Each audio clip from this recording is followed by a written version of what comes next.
Welcome to IdeaGen TV. Today we are ecstatic to have with us live from our studio here in Washington, Amy Hopkins, Executive Director for Strategy at Phantom Works at Boeing. Amy, so great to have you here. Great to be here. What a day. We're in Washington and we're talking about some really inspirational areas that you're working on at Boeing. I'd love to hear for our global audience a little bit about you, as well as your role and responsibilities at Boeing. Well, first of all, thank you so much for having me here today. As I said earlier, before we got started, I'm super excited to not be in my pajamas and to put on a really nice pair of heels to come in today. So thank you very much. It's our pleasure. So as you mentioned, I'm the Executive Director for Strategy for Phantom Works. Phantom Works is the innovation arm for Boeing Defense. And my role as the Chief Strategist is to set the vision and that long-term strategy for Phantom Works and how that's going to feed into the broader Boeing Defense as a whole. I started in defense industry about 8 years ago or so. Before that, I had a 15-year career as a civil servant working for the government. I worked in both the executive and the legislative branches of government. Most of my executive time was spent with the Department of Defense. And in those roles, I was deployed and was able to support military operations all over the world, everywhere from the former Yugoslavia to the Asia Pacific region and everywhere in between. On the legislative side, my legislative time kind of bookends my civil servant career. I started off working as a personal staff on the late Senator Roth's staff. Go Roth IRA, and ended my legislative time as a professional staffer on the Senate Select Committee for Intelligence. Loved my time on the Hill, but if there's one thing I would like to say, since I have the opportunity with a global audience, what you learn in high school or grade school about I'm just a bill on Capitol Hill is exactly not how a bill becomes a law. And I wish someone had explained that to me. It actually took working on the Hill to truly appreciate the dynamics that go into the legislative process. So that's a little bit about me, but that's, to me, what you can find on any LinkedIn bio. I find that part of me mildly interesting. So let me tell you a little something that you probably can't Google about me. All right. I am a single mother of two sometimes wonderful children. My daughter is 15 going on 25, and my son is 14 going on 4 some days. They both have taught me more about how to traverse the waters of the national defense apparatus than any training I've ever had. One last thing you probably won't be able to Google about me is I am a 5th generation dairy farmer. Oh, wow. That's incredible. My family and I, we own and operate what is now the largest dairy in the state of Delaware. And I know most people go, okay, Delaware, really? I go, yeah, it's the size of most people's counties, but we're excited about it. My father runs the day-to-day dairy operations. My nephew runs our on-site ice creamery. Oh, wow. And my sister runs our on-site year-round wedding events in the historic barns. My role on the farm is that of the beekeeper. Oh, the beekeeper. Yes. So great. Each generation has passed down to the next what your family role is. And it worked out well for me. I don't like milking cows, and my dad didn't like being stung by bees. So it worked out perfect. So those are two little fun facts. You probably won't find on my LinkedIn bio or on Google anywhere. So that's really funny because we really did not find those on your bio. No. We didn't see those anywhere. So for the global audience, now you know more about Amy Hopkins from Boeing than you knew before today, before watching this program. So Amy, turning to the programming in terms of the focus of idea gen, and I know a commitment by Boeing on so many levels. As we look toward achieving those 17 global goals that were unanimously, this is important, I believe, unanimously agreed to by all 193 member states. You alluded to how perhaps it may be termed as difficult it is on Capitol Hill to pass a bill, what the process really looks like, the work that it entails, et cetera, because you've seen it firsthand. And as we look at these 17 global goals, but specifically goal number 9 in particular, what sort of work are you doing at Boeing to help with the achievement of innovation? How do you create that innovation, especially in areas like you're working on at Phantom Works, et cetera? So I love that you asked that. I am very passionate about innovation. I always have been throughout my whole career. Working at Phantom Works truly is the dream place to be able to do that. We talked about what makes up Amy Hopkins.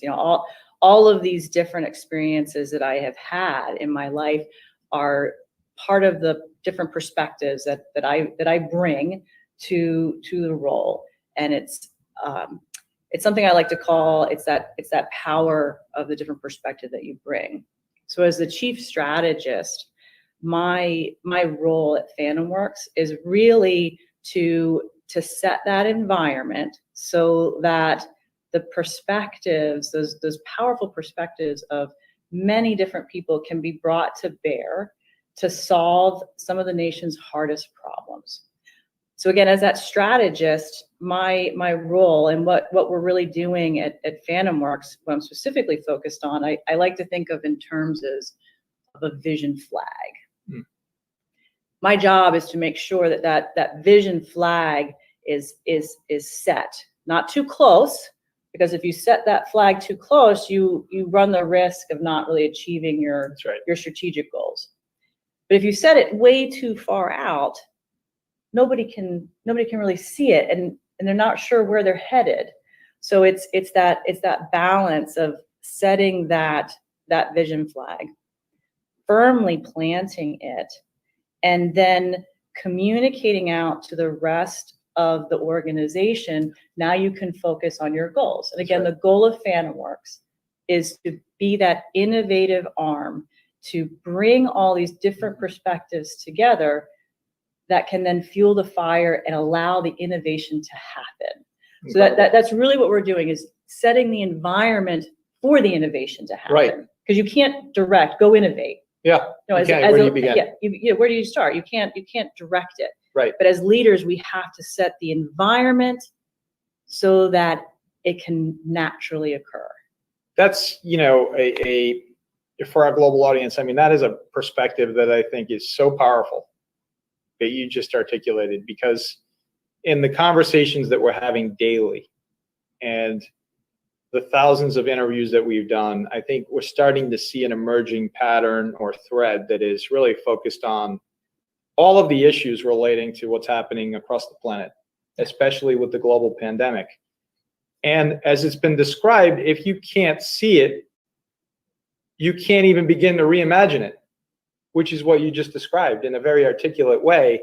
And I'm grateful for you for stating it that way, because I think there's an opportunity now to really think through this strategically. And when you say you're setting and planting that flag, I think it's setting the tone for people to understand that, again, if you can't see it, where are you going? Where are you going, and how do you begin to reimagine it? Right. Like some folks are saying, we're going to rebuild. Well, is that the right answer, or should we reimagine? We know where we've been. Mm-hmm. If we want to fix the issue, whatever it is, then we need to be able to see it. Yes. And for those communities across the country, especially with disparities now that have been shown a big bright light, we need to rebuild, but we also need to reimagine. And as these winds, I know that's why I think in terms of a vision flag. Yeah. As these winds are blowing, the environment. Sure. Some people, as leaders, yeah, we have to constantly communicate. Know that the strategic flag is still placed. I have my hands firmly at the bottom of it. You may see this flag, but you still see it. But you still see it, and I communicate to you, I promise to you that strategic flag is still there. It's not moving. It might look like it's moving, but it's not moving. It's still set. Right. And I'm here to reassure you that these winds and all the environment, everything's going on, our goal is still there. That is our vision. Yeah. But I do promise that if the environment becomes so much changes that we do need to lift and change our strategic objective, my promise as the chief strategist, especially for FanWorks and Boeing Company, is to communicate that either before or as soon as possible, that flag is, I am lifting it, I am moving it, and I am replanting it. Oh, wow. Communicate that out so that the organization as a whole, we can move together. And everyone sees that flag. Everybody sees it, and I've communicated that it has moved. But now it's placed again. Here are our new objectives. Mm-hmm. Now you can focus on your goals so that we can all get there together. In my mind, I always have this idea. I love the movie Braveheart.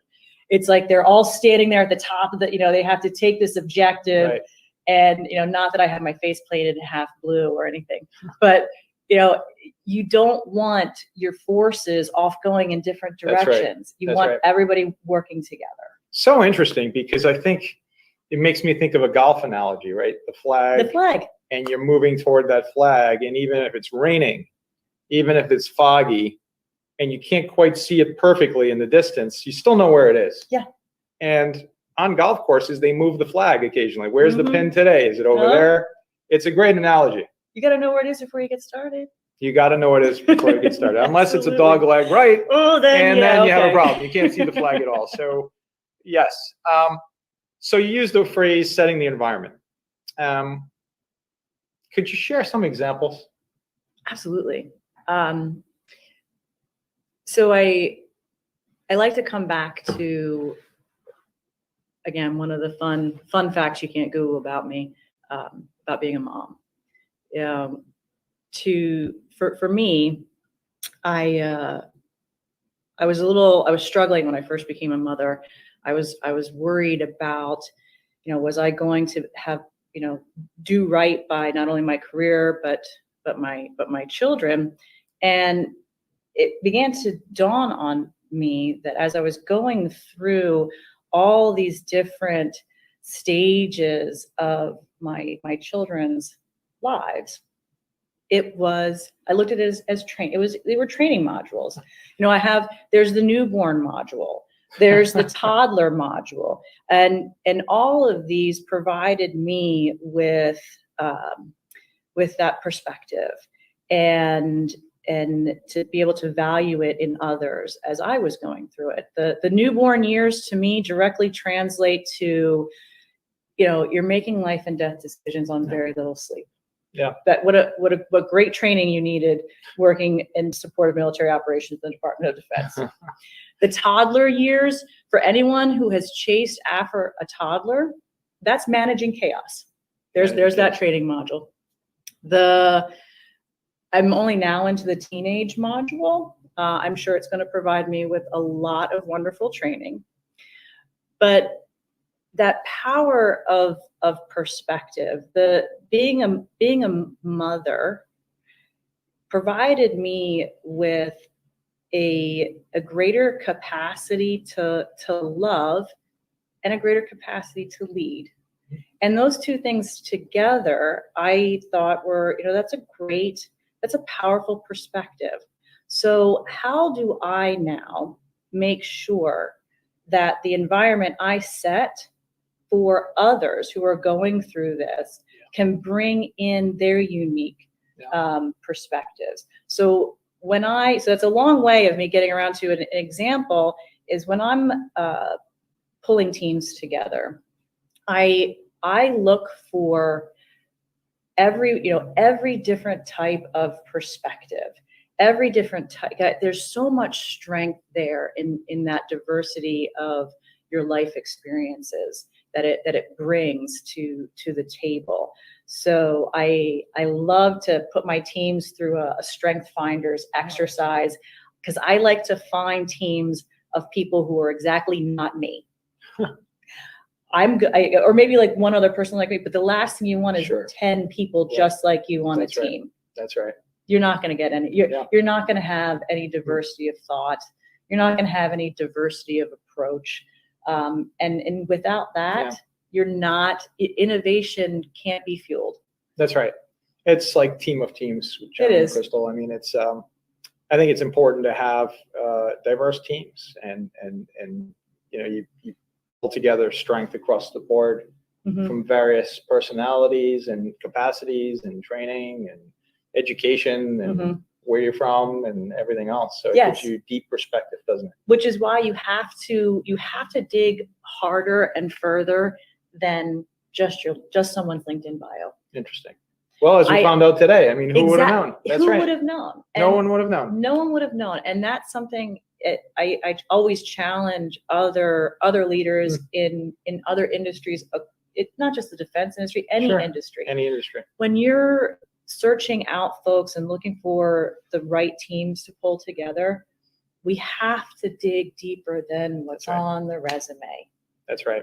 That's such an incredible perspective. So that's what you mean by going deeper in terms of setting the environment. Yes. I get it. And I think for our global audience, what incredible perspective.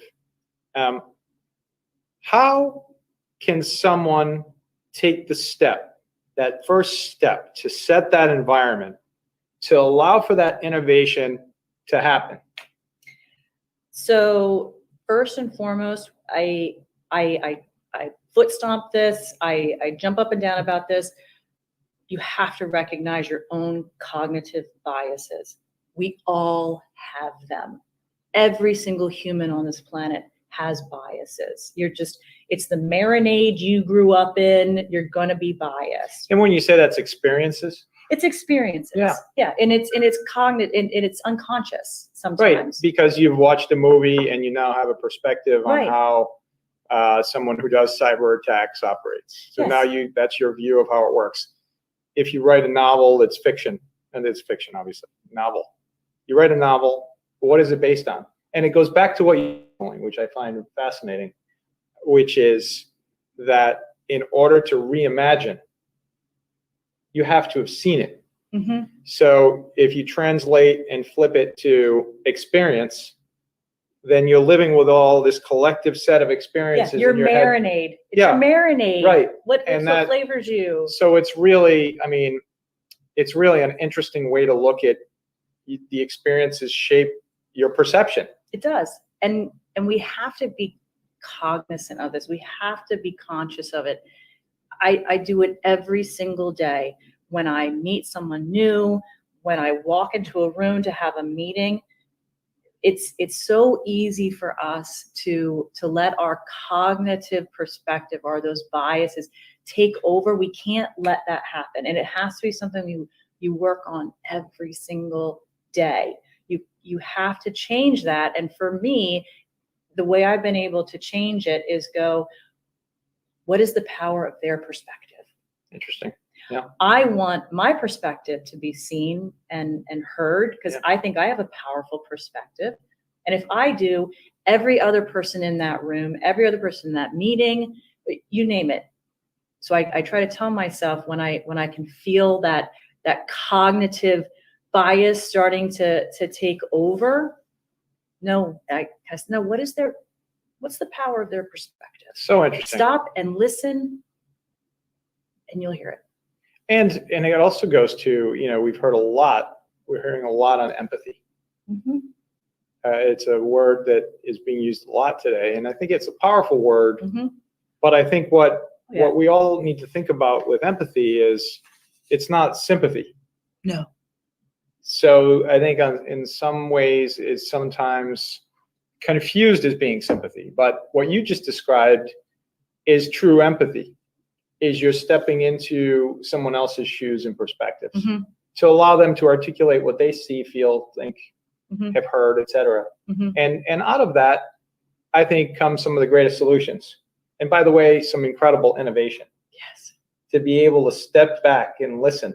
I hear it from leaders across the planet in interviews over and over and over again. So what are 3 key lessons you have that can change the world? Well, you need to listen. I think if I were to, when we haven't done this, we should rate how many times that's been said. It's incredible. People need to listen first. And gosh, we don't all do such a great job at just listening, do we? And isn't it so hard now in the age of Zoom? Yeah, it's hard. It's harder not to listen. It's harder not to listen. But if we can, it really is just all about counting to 5 and stepping back for a moment and not making that blend, with the book Blink, it's a blink instinct. We need to step back maybe and just think about exactly the lessons you just articulated, because they're so powerful, aren't they? They are. They're so really powerful. And so for you, Amy, where has your inspiration come from? You mentioned things that are not on your LinkedIn page. I find it fascinating. You come from a family that runs a dairy farm. No one on LinkedIn knew that. They now know it, at least those that are watching this globally. Where does your inspiration come from across your various perspectives that you've had in the public sector, obviously, and now in the private sector? So I've had folks ask me this before, a couple of different ways. And for me, I am inspired. I'm inspired by great leaders. And I have had the opportunity, whether it is growing up on a dairy farm, my grandfather was an amazing leader. He taught us the true value, what it really means to do long-term strategic planning. That's right. He taught me how to plan in terms of generations, not a 5-year long-range business plan. I've worked for other folks who I honestly, I would stand by them no matter what. They were so inspirational. They had all those traits, the empathy, the humility, the wonderful communication skills where they listened more than they spoke. And at the same time, how do I say this? There's an executive coached way to say this. I have had the opportunity to work for some people who have fallen short on being great leaders. Amy's way of saying that is I've worked for some really shitty people. I've had the opportunity to learn from both, though. Yeah, that's right. You learn from both. You learn what works, and you learn about what doesn't, and you decide, okay, I am going to take that trait forward. I'm not going to take that trait forward. That's right. Every opportunity is going to provide you with a learning experience. Of course. So yeah. So on what not to do as well. On what not to do. That's right. So take each of your experiences throughout your life, and that's what I've done. Each experience, and be able to bring it in and go, okay, lots of different inspiration along the way, lots of different flavors that I keep note of and keep in my hip pocket. Sure. So yeah, and I think there's not one, this question comes up a lot, and there's not one definition of a leader. If I told you who inspired you in life, you'd probably cite, 3, 5, maybe 10 people, all different. Yeah. No doubt. And all inspiring for different reasons. And perhaps all with different personalities and from different places, etc. So there's not one model of leadership that I think is the right one. No. And in different times in your life too. And at different times in your life. And so that I find fascinating, because the whole topic of leadership is so important. And I must turn to the topic for today, which is empowering women and girls. At IdeaGen, we've been talking about the empowerment of women and girls before it was on the front page of the newspapers, etc. I think it's the single most important topic that we could be talking about, quite frankly, because it just has to happen. Yes. Right. And from across the planet, you've served, you've gone overseas, you see the importance of it, not only in the United States, where it's absolutely necessary, but in places across the planet that also, that it's just so pivotally important. And so what words of encouragement, what words of inspiration, what words of guidance from your experiences can you give to women and girls looking to take non-traditional paths as well? So I'm very glad you asked, and I have come prepared. Hold on, I can pull up, and we won't go through all this because we don't have time. But I kid you not, I keep rewriting it because it gets tattered. I keep it in my notebook with me all the time because I go to meetings and I always have a notebook with me, a notebook and pen all the time. And in it, I keep folded up Amy's top 10 list. Amy's top 10 list. Here we go. Now, the top 10 list, it actually started off as just a top 10 list. But if you look, I've started to put sub bullets into some of these, so it ends up being like top 20. But I still want to call it a top 10 list. I even highlighted Amy's top 10 list. That's awesome. Because I want to be, I always want to be prepared when folks. I've had some younger women who are just getting into the defense industry, and it is a male-dominated industry, and they ask me sometimes the exact same question, Amy, what one thing could you tell me? I go, well, I actually have 10 things. I won't go through all 10, but I wanted to point out on a couple just to bring out. I tell people to decide early on if you're going to be, this is going to date me. Are you going to be a Tigger or are you going to be an Eeyore? Trust me, doom and gloom does not get you very far. Now, I'm not saying you want to be a yes man, but Tigger is energetic. Tigger is curious. Tigger is excited. So decide very early on, are you an Eeyore or are you a Tigger? Wow. I loved Winnie the Pooh. And balance. And I'm not talking about work-life balance. That's a whole nother discussion we can have. I'm talking about having something outside of work. Yeah. I always tell people that great leaders, if you spend too much time at work, if you're there all the time, it actually hinders your leadership development. And being devoted to your job doesn't equal leadership. That's right. Have something outside of work to help you maintain and balance your perspective. That's right. And it makes you, I think, more authentic. Another word that comes up a lot lately. Authenticity. Yes, authenticity. And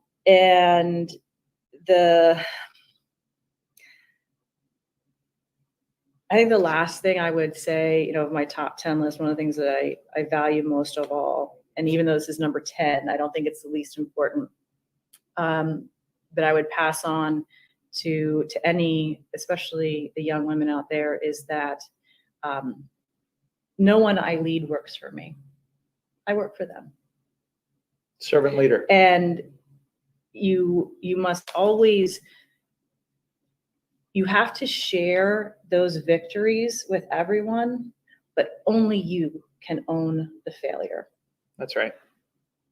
That's right. And some might say, well, that's true for anyone. And I think I always want to make sure that the young women coming up know that is that you have to be that servant leader. Incredible. So yeah, if we had time, we would go through all 10. Go through. Some of them are we need super fun. We need to hear all 10 because we've heard 3. You want to? Okay. Oh, you have to be prepared to zigzag. Zigzag. You've got to be prepared to zigzag. Okay. Be flexible. Be flexible. No one, especially me, could have predicted the path my career took. You have to be prepared to zigzag. Persistence always pays off. Persistence always pays off. We've heard that. I would say communication. We talked about this before too.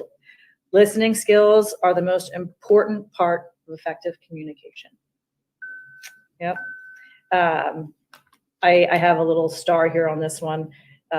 Remind yourself, or always keep reminding yourself, are you the kind, and this is a great line, I think, in Pulp Fiction, are you the kind of person that listens, or are you the kind of person who's waiting to talk?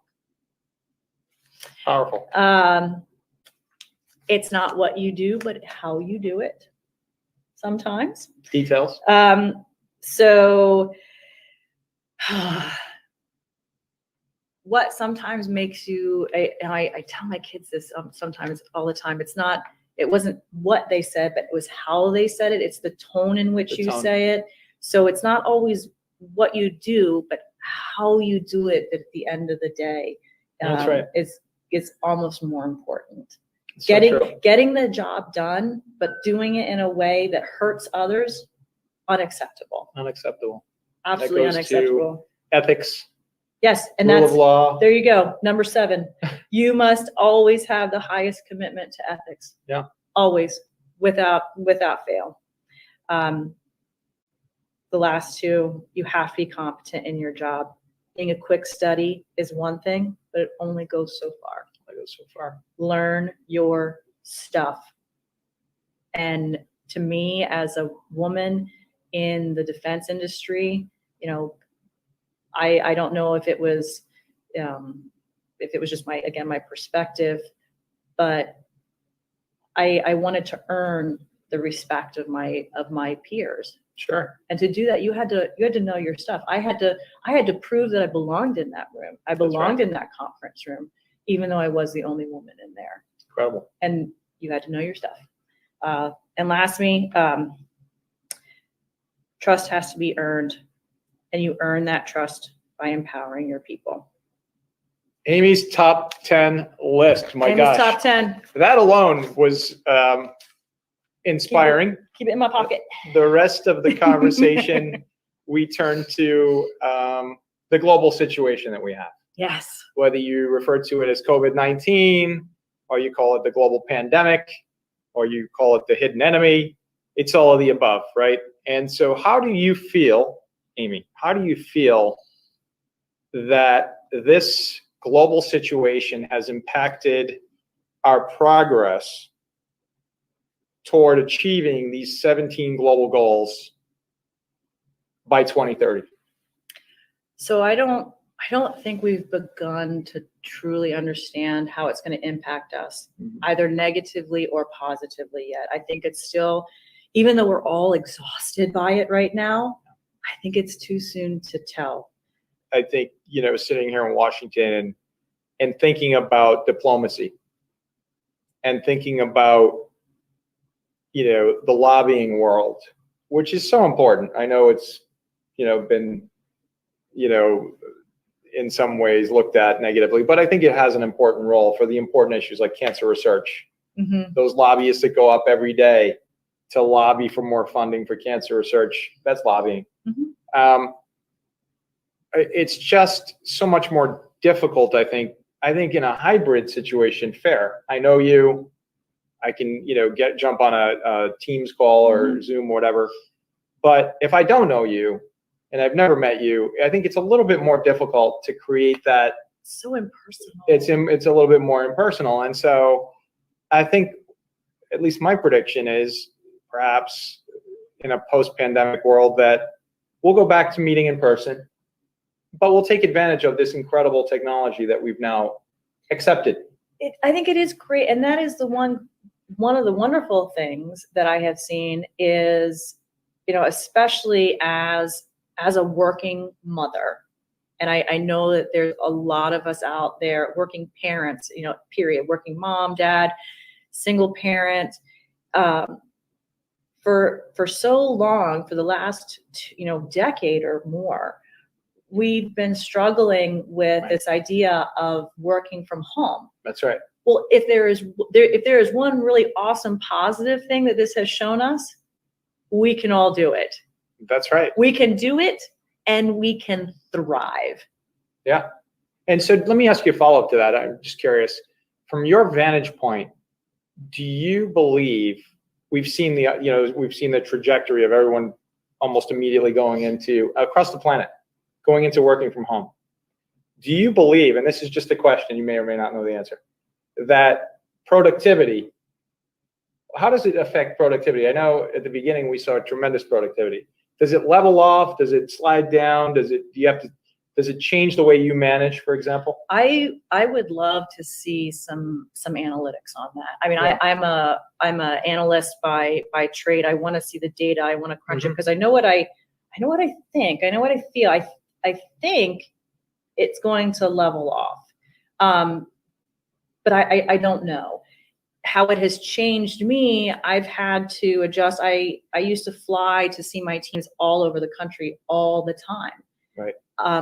Now I do that via my computer screen. I miss not having a lot of that personal interaction. Right. But we have worked to do and ensure that our productivity has, as you said, stayed the same, if Right. not improved in certain areas. Wow. Some of our software developers, we were able to really create a mechanism for them to be as effective, if not more, at home, especially for those with children. School, we've all had to learn, those of us with kids, how to school from home. And now look at us. It is actually amazing what we've been able to accomplish. It really is. It's amazing, and I think the world will be forever changed, and it'll be just fascinating to watch. Looking back at some point, hopefully soon, what it is that's changed forever, and how it is that it will improve communications and listening and doing.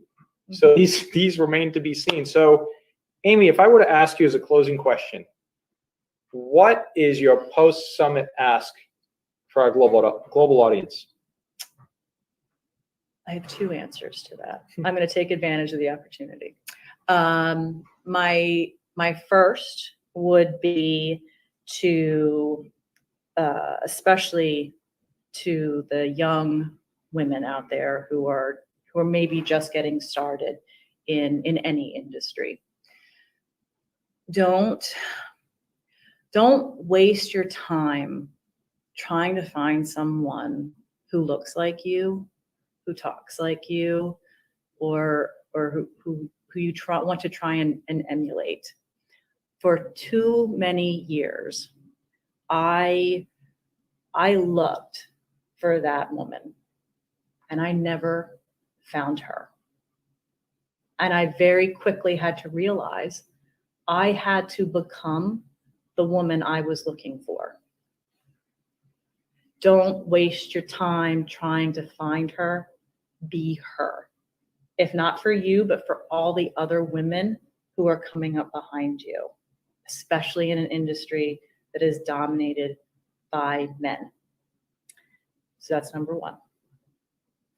Number two, along that same vein, I would encourage everyone, especially women, young women, don't ever fall into the trap of thinking that because you're a woman, because you're a mother, because you're a single parent, don't ever fall into the trap of thinking that your perspective doesn't matter. The disadvantage that you think you have, or the disadvantage you might think someone else has, could absolutely be the one strength that team needs to survive and to thrive and to innovate.